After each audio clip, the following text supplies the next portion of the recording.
యేసయ్య పరిశుద్ధ నామంలో అందరికీ ప్రైజ్ ద లార్డ్. అందరు ఎలా ఉన్నారు ఫ్రెండ్స్? బాగున్నారా? నేను కూడా బాగున్నాను. మీ అందరు కూడా బాగున్నారని మరి దేవుని మహాకృప మనందరికీ తోడుగా ఉందని నేను నమ్ముచున్నాను. దేవుని మహాకృపను బట్టి, దేవుడిచ్చిన అవకాశమును బట్టి మరలా నేను ఈ రెండు మాటలను నేను మాట్లాడుచున్నాను. యోబు గ్రంథంలో యోబు మనందరికీ తెలిసిన వాడే.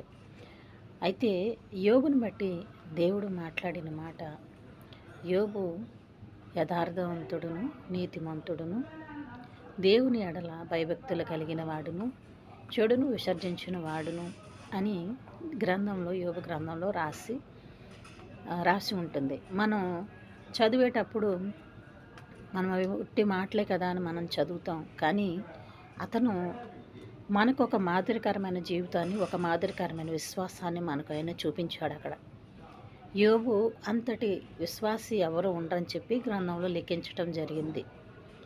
ఆయన మాదిరి వలె మనము కూడా ఆ విశ్వాసముతో మనము కూడా ముందుకు కొనసాగటానికి ఆయన్ని ఒక మాదిరికరంగా మనకు చూపించారు.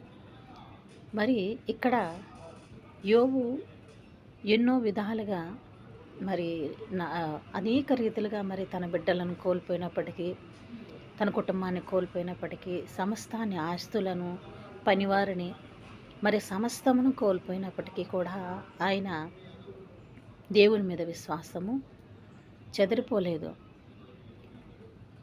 ఏమడిగినప్పటికీ కూడా ఆయనే ఇచ్చాడు, ఆయనే తీసేసుకున్నాడు. యెహోవా ఇచ్చాను, యెహోవా తీసుకున్నాను అంటే అంత విశ్వాసము యోబు కలిగి ఉన్నాడు కనుక 42వ అధ్యాయంలో ఆఖరి వచనాల్లో ఉంటుంది, అతను యెహోవా యోబును మొదట ఆశీర్వదించిన అంతకంటే మరి అధికముగా ఆశీర్వదించెను. యెహోవాటండి ఆయన విశ్వాసాన్ని చూసి మొదట ఆశీర్వదించిన కంటే అధికముగా ఆశీర్వదించెను. అంటే ఎన్నంతలుగా ఆయన ఆశీర్వాదం పొందాడు. ఒకంత ఆయన మొత్తం పోయినప్పటికీ కూడా, నాశనమైపోయినప్పటికీ కూడా, ఆయన ఒంటరిగా మిగిలినప్పటికీ కూడా అంతకంటే ఎక్కువగా ఆశీర్వాదము, మొదటి కంటే ఆశీర్వదించాడు దేవుడు. దేవుడు విడిచిపెట్టాడా అండి? యోబు తన విశ్వాసాన్ని విడిచిపెట్టలేదు. ప్రార్థిస్తూనే ఉన్నాడు, ప్రార్థన చేస్తున్నాడు. అలాగే 7వ అధ్యాయంలో ఉంటుంది, యోబు గ్రంథం 7వ అధ్యాయంలో ఉంటుంది. ఇక్కడ 5వ వచనంలో ఉంటుంది చూడండి, నా దేహము పురుగులతోనూ మంటి పెంకులతోనూ కప్పబడి ఉన్నది, నా చర్మము మాని మరలా పగులుచున్నది. అంటే ఆయన ఆస్తే కాదు, కుటుంబమే కాదు, ఆయన పనివారే కాదు, సమస్తము కోల్పోయినప్పటికీ ఇక తన శరీరము కూడా మరి వేదనకు గురి అయి, శరీరం అంతటిని కూడా వ్యాధితో మరి ఉన్నప్పుడు కూడా ఆయన ఎంతగానో ప్రార్థిస్తున్నాడు, ఎంతగానో విశ్వాసం ఉంచుతున్నాడు. అంటే అంత విశ్వాసము మనలో ఉంటే దేవుడు ఖచ్చితంగా నా అవసరాలను బట్టి ఆశీర్వదించటం కానీ, మనల్ని ఆయన జ్ఞాపకం చేసుకోవడం కానీ ప్రతిదీ కూడా మనకు ఇదవుతుంది. ఎందుకంటే మన ఆశీర్వాదాలు మన చేతుల్లోనే ఉన్నాయి. అందుకే ఈ గ్రంథంలో ఒక మాట ఉంటుంది, నీకు ఆశీర్వాదం కావాలో శాపం కావాలో నువ్వే తేల్చుకొని దేవుడు మనకే వదిలేశాడు. అయితే మనం ఏం చేస్తున్నామంటే ఈ లోకాన్ని బట్టి, లోకం వైపు చూస్తూ, లోకంలో ఆశలను బట్టి, లోకంలో అవసరాలను బట్టి మనం మనుషుల వైపు చూస్తూ, లోకం వైపు చూస్తూ మనం దేవుడిని విడిచిపెట్టే వారమై అవుతున్నాం. వారానికి నన్ను ఒకసారి ప్రార్థించండి, నన్ను ఆరాధించండి అన్న మాటను కూడా మనం జ్ఞాపకం చేసుకోవట్లేదు. సమస్తాన్ని మనము లోకం వైపే చూస్తున్నాం. దేవుడు అన్నాడు కదా, నువ్వు సమస్తాన్ని విడిచిపెట్టి నా వైపు చూస్తేనే సమస్తాన్ని మీకు సాధ్యం అన్నాడు దేవుడు. మనము చేసే పాపాన్ని కూడా విడిచిపెట్టమని దేవుడు మనకు సెలవిస్తున్నాడు.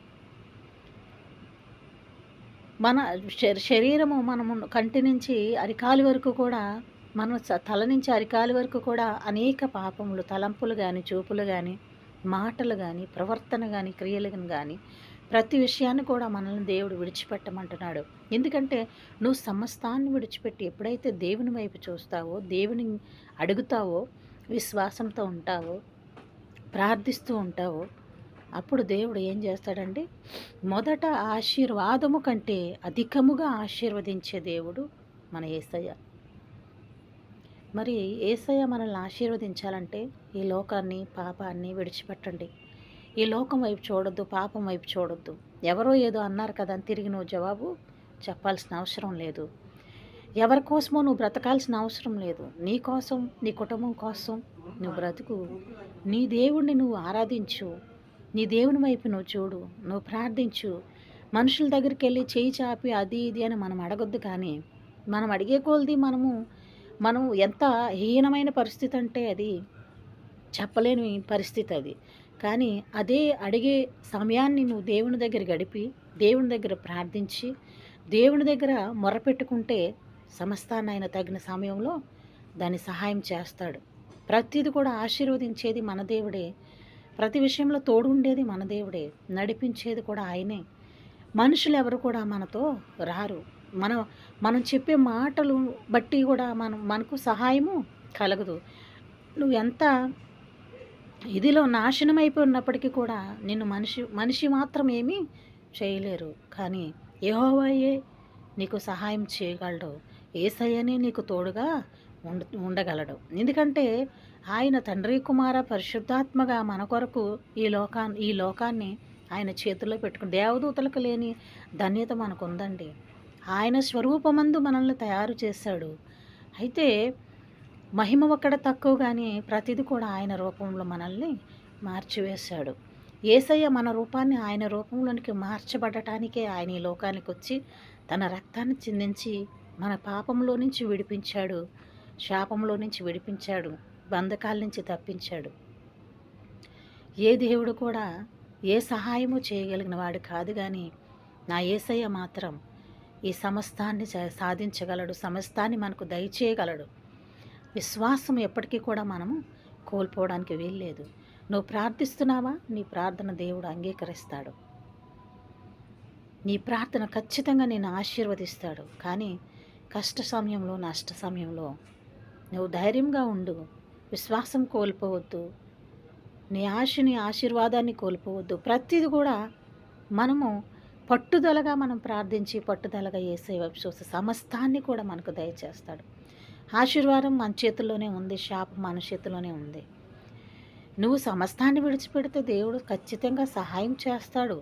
కానీ విడిచిపెట్టకుండా ఉంటే మనకి ఏది కూడా మన దగ్గరికి రాదు. ఎందుకంటే నీవు ఇప్పుడు యోబు ఎంతో ఆస్తిపరుడు అయినప్పటికీ అతని ఆస్తి అంతా పోయి సమస్తాన్ని కోల్పోయినప్పటికీ కూడా యెహోవా ఇచ్చిన యెహోవా తీసుకున్నాను. ఆయనే ఇచ్చాడు, ఆయనే తీసుకున్నాడు. నేనేం చేయగలనని చెప్పి, కానీ దేవుడిని మాత్రం నువ్వు నా దేవుడు కాదని ఆయన అనలేదు. దేవుడిని ఎక్కడ కూడా కించపరచలేదు. దేవుని వైపు ఎప్పుడు చూస్తూ ప్రార్థిస్తూనే ఉన్నాడు. కానీ దేవుడు యోబు ఈ లోకంలో ఉన్న వాటి కోసం ఆశపడలేదు, కానీ పైనున్న వాటి కోసం ఆయన ఆశపడ్డాడు. పైనున్న వాటిని చూశాడు, కిందున్న వాటిని ఆయన ఆశపడలే. కిందున్న వాటిని ఆయన ఆలోచన చేయలేదు. పోతే పోని అనుకున్నాడు ఆయన. కానీ దేవుడు మరలా అతని విశ్వాసాన్ని చూసి, అతని ప్రార్థన చూసి మొదట ఆశీర్వదించిన కంటే అధికముగా ఆయన తన్ని ఆశీర్వదించి అనేక ఆస్తులు, మరలా తనకు సంతానము, సమస్తాన్ని దేవుడు దయచేశాడు. ఆ రీతిగా మనం ఎప్పుడు కూడా మన విశ్వాసాన్ని కోల్పోవద్దు. ఆదివారం ప్రార్థనకు వెళ్ళండి, దేవుడిని ఆరాధించండి, దేవుడిని విడిచిపెట్టొద్దు. సమయం లేని వారు సమయం లేదు అనుకోవద్దు, కానీ సమయం తీసుకోండి. ఆ పని ఈ పని ఏ ఆదివారం కూడా పురమాయించుకోవద్దు. ప్రతి పనిని పక్కన పెట్టి ఆదివారం దేవుడిని ఆరాధించండి. కేవలం మీరు ఆరాధిస్తే చాలు, ఆయన సమస్తాన్ని మీకు సహాయం చేస్తాడు. ప్రతిదీ కూడా మనం ఎంత తగ్గించుకొని దీనస్థితిలో ఉంటే దేవుడు అంతగా మనల్ని హెచ్చిస్తాడు. దేవుడి మాటలు దేవునికి మహిమ కలుగును గాక. అందరికీ ప్రైజ్ ది లార్డ్.